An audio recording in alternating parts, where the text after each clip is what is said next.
Hello दोस्तों, लब्धांश classes में आप सभी का स्वागत है। मैं रोहिणी जैन आज आपके लिए लाई हूँ संज्ञा। वीडियो को अंत तक अवश्य देखिए। अंत में कुछ प्रश्न दिए गए हैं जो कि परीक्षा की दृष्टि से अति महत्वपूर्ण हैं। संज्ञा किसी वस्तु, व्यक्ति, स्थान या भाव के नाम को संज्ञा कहते हैं। उदाहरण, राम पुस्तक पढ़ता है। राम है एक व्यक्ति का नाम, तो राम क्या है? संज्ञा। पुस्तक है एक वस्तु का नाम, तो पुस्तक भी संज्ञा है। राम सागर में रहता है। राम तो संज्ञा है ही। सागर, सागर एक स्थान का नाम है, तो सागर भी क्या होगी? संज्ञा। राम सबकी भलाई करता है। भलाई है एक भाव। भाव भी एक संज्ञा होती है, अर्थात भलाई भी एक संज्ञा है। संज्ञा के प्रकार। संज्ञा को उत्पत्ति तथा व्युत्पत्ति के आधार पर विभाजित किया गया है। उत्पत्ति के आधार पर संज्ञा के 5 प्रकार हैं तथा व्युत्पत्ति के आधार पर संज्ञा के 3 प्रकार हैं। उत्पत्ति के आधार पर संज्ञा के प्रकार हैं व्यक्तिवाचक संज्ञा, जातिवाचक संज्ञा, भाववाचक संज्ञा, द्रव्यवाचक संज्ञा और समूहवाचक संज्ञा।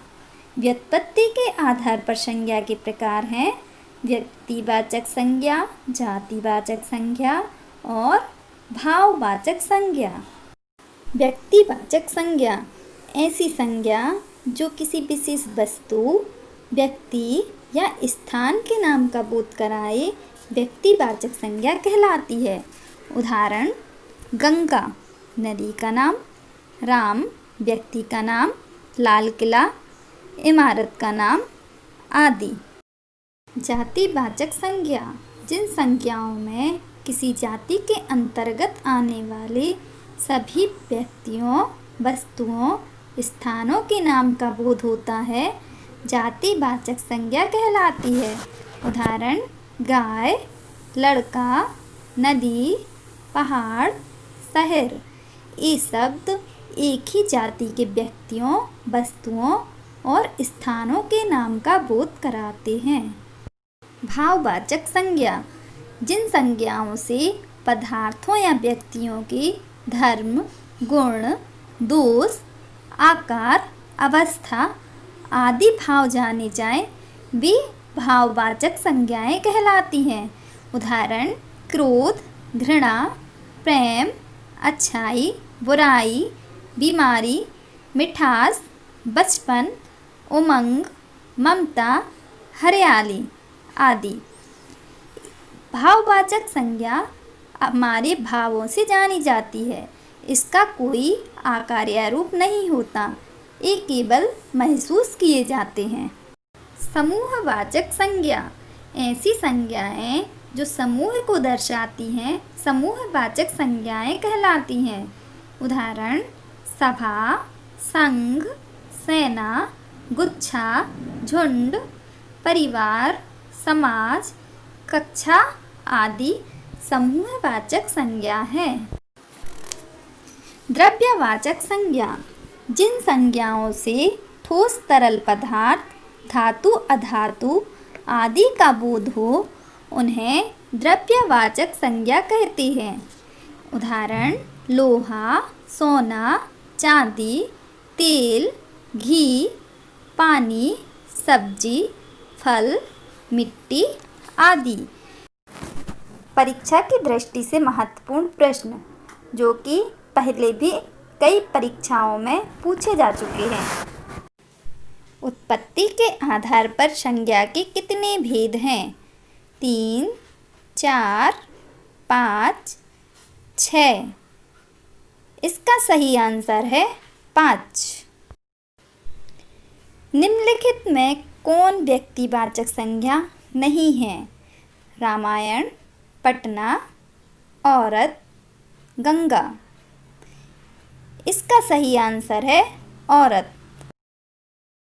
जातिवाचक संज्ञा है घोड़ा, गंगा, सभा, बुढ़ापा। इसका सही आंसर है घोड़ा। भाववाचक संज्ञा नहीं है। अफ्रीकी, बचपन, दौड़, चोरी।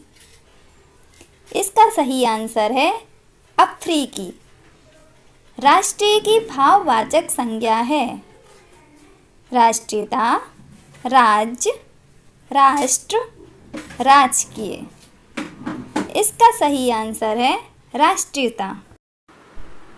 सोना चांदी संज्ञा है समूहवाचक संज्ञा, जातिवाचक संज्ञा, द्रव्यवाचक संज्ञा, इनमें से कोई नहीं।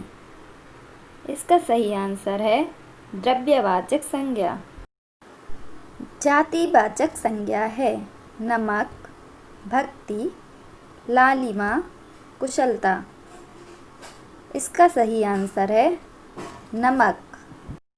सभा संज्ञा है व्यक्तिवाचक संज्ञा, समूहवाचक संज्ञा, द्रव्यवाचक संज्ञा, जातिवाचक संज्ञा। इसका सही आंसर है समूहवाचक संज्ञा। भाववाचक संज्ञा है शिशु, मित्र, विद्यार्थी, पशुता। इसका सही आंसर है पशुता।